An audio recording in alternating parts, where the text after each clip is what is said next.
বন্ধুরা, আশা করি তোমরা সবাই ভালো আছো। তোমার চ্যানেলে তোমাদের সবাইকে স্বাগতম। তো একটা গুরুত্বপূর্ণ তথ্য তোমাদের সামনে শেয়ার করতে চলেছি। তোমরা যারা এই বছরের মাধ্যমিক পরীক্ষার্থী অর্থাৎ 2024 সালে মাধ্যমিক পরীক্ষা দেবে, আর কটা দিন বাকি আছে। তো পরীক্ষা সংক্রান্ত একটা গুরুত্বপূর্ণ তথ্য পেয়েই তোমাদের সামনে তুলে ধরছি।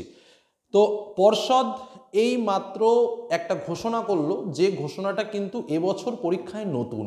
এর আগে আমরা কিছু কিছু পরীক্ষা কেন্দ্রিক ঘোষণা কিন্তু শুনেছি, যে এবারে প্রশ্নে কোড ব্যবহার করতে হবে, সেই কোড পরীক্ষার হলে লিখতে হবে, উত্তরপত্রে সেই কোড লিখতে হবে প্রশ্ন পাওয়ার সঙ্গে সঙ্গে। তার সঙ্গে পরীক্ষা হলে বিভিন্ন গেজেট নেওয়া যাবে না, ইলেকট্রনিক্স কোনো বস্তু পরীক্ষা হলে নেওয়া যাবে না। আরও কিছু গুরুত্বপূর্ণ ঘোষণা করেছে নতুন করে। কি সেই ঘোষণাগুলো জানাবো। বলছে যে স্কুলের পাঁচিল নেই সেই স্কুলে পরীক্ষা সেন্টার পড়বে না। বুঝতে পেরেছ? বলছে যে স্কুলে সিসিটিভি নেই সেই স্কুলে সেন্টার পড়বে না। বলছে ন্যূনতম 150 স্টুডেন্ট যদি না হয় তাহলে সেই স্কুলে সেন্টার পড়বে না। অর্থাৎ একটা স্কুলে যে অল্প পরিমাণ ক্যান্ডিডেট নিয়ে পরীক্ষা হবে সেরকম কোনো পরীক্ষা হবে না। অর্থাৎ যেখানেই পরীক্ষা হোক না কেন অনেক সেন্টার থাকবে। আরও একটা গুরুত্বপূর্ণ তথ্য শেয়ার করি। বলছে যে পরীক্ষার হলে সিভিক পুলিশ পর্যন্ত পরীক্ষার হলে ঢুকতে পারবে না। বুঝতে পারছো? আরও একটা কথা তোমাদের বলি, শুধু সিভিক পুলিশ নয়, নাকি বলছে গ্রুপ ডি স্টাফ যারা রয়েছে তাদের উপরেও নজরদারি রাখবে এবার মাধ্যমিক যে কেন্দ্রগুলো রয়েছে সেই কেন্দ্রের অধীনে থাকা বিভিন্ন উচ্চপদস্থ কর্মচারীবৃন্দ।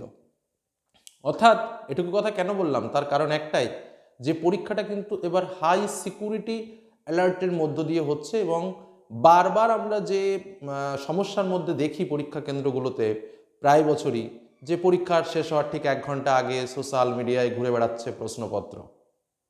এই বিষয়টা যাতে না ঘটে সেদিক থেকে কিন্তু পর্ষদ হার্ড অ্যান্ড সোল কন্ট্রোল রাখার চেষ্টা করছে। এবং এই ধরনের ব্যবহার বা এই ধরনের ঘটনা যাতে না ঘটে তার জন্য কিন্তু পর্ষদ বদ্ধপরিকর। কোনো রকম কাউকে কোনো রকম গাফিলতি করার অবস্থা দেখলে কিন্তু সেখানে একটা পানিশমেন্টের ব্যবস্থা থাকবেই।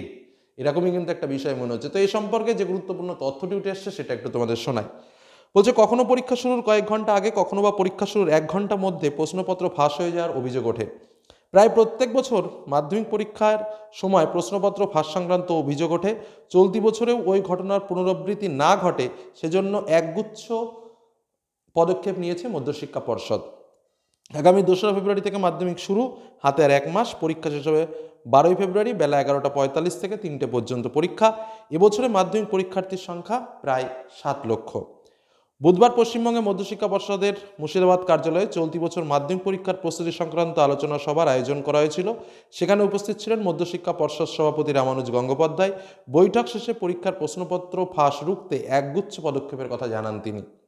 পর্ষদ সভাপতি বলেন, কী কারণে প্রশ্নপত্র ফাঁস হতে পারে তা নিয়ে আলোচনার পর আমরা কিছু সিদ্ধান্ত নিয়েছি। আশা করছি এবারে প্রশ্নপত্র ফাঁস 100% আটকানো যাবে। প্রশ্নপত্র ফাঁস রুখতে এবারে প্রশ্নপত্রের সিরিয়ালের জায়গায় কোড ব্যবহারের কথা আগেই জানিয়েছিল পর্ষদ। সেই সঙ্গে চলতি বছরের পরীক্ষা চলাকালীন পরীক্ষা কেন্দ্রে কোনো সিভিক ভলেন্টিয়ার প্রবেশ করতে পারবে না। এটা কিন্তু এবারের মাধ্যমিকে প্রথমবার হচ্ছে। এমনকি কারণ আমরা দেখেছি পরীক্ষা নেওয়ার সময় যারা সিভিক ভলেন্টিয়ার থাকে তারা অনেক সময় পরীক্ষার যে মেইন কেন্দ্রটা, যেটাকে সেন্টার আমরা বলি, সেই সেন্টারের একটা নির্দিষ্ট স্পটে তাদের দাঁড় করানো হয়, কখনো বা গেটে দাঁড় করানো হয়। হ্যাঁ, এইগুলো কিন্তু আমরা দেখেছি। এবার কিন্তু বলছে একদম পরীক্ষা কেন্দ্রের মধ্যে ঢুকতে পারবে না।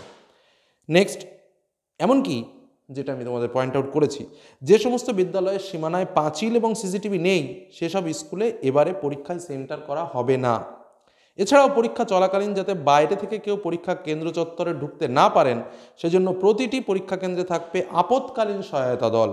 বাড়তি নজরদারি রাখা হবে পরীক্ষা কেন্দ্রের সঙ্গে 4র্থ শ্রেণীর কর্মচারীদের। বোঝা গেল কি বললাম? তো এইগুলো গুরুত্বপূর্ণ তথ্য যেটা তোমাদের সামনে শেয়ার করলাম। তো বুঝতেই পারছো যে এবারের পরীক্ষা কিন্তু একদম একটা যুদ্ধের মতো হতে চলেছে। তো ছাত্রছাত্রীদের বলবো, ওসব নিয়ে কোনো টেনশন নেই, নিজের জায়গা নিজে স্থির থাকবে, মনে পণ নিয়ে যাবে, পরীক্ষা ভালো হবে যে যাই করুক না কেন। আমি তো প্রশ্নের সঙ্গে খাতার সঙ্গে আমার সম্পর্ক, এটা ঠিক রাখো। যে ইম্পর্টেন্ট সাজেশনগুলো তোমাদের সামনে তুলে ধরছি সেগুলো ভালো করে কমপ্লিট করো, আমরা করব জয় নিশ্চয়ই। এটা মাথায় রেখে সামনের দিকে এগিয়ে যাও। তো যে গুরুত্বপূর্ণ তথ্যগুলো দিলাম এগুলো জাস্ট মনে করলাম যে তোমাদের একটু জানানো উচিত, তাই তোমাদেরকে শেয়ার করলাম। আজকের মতো এখানে শেষ করছি। ভালো থেকো, সুস্থ থেকো, সাবধানে থেকো। ধন্যবাদ।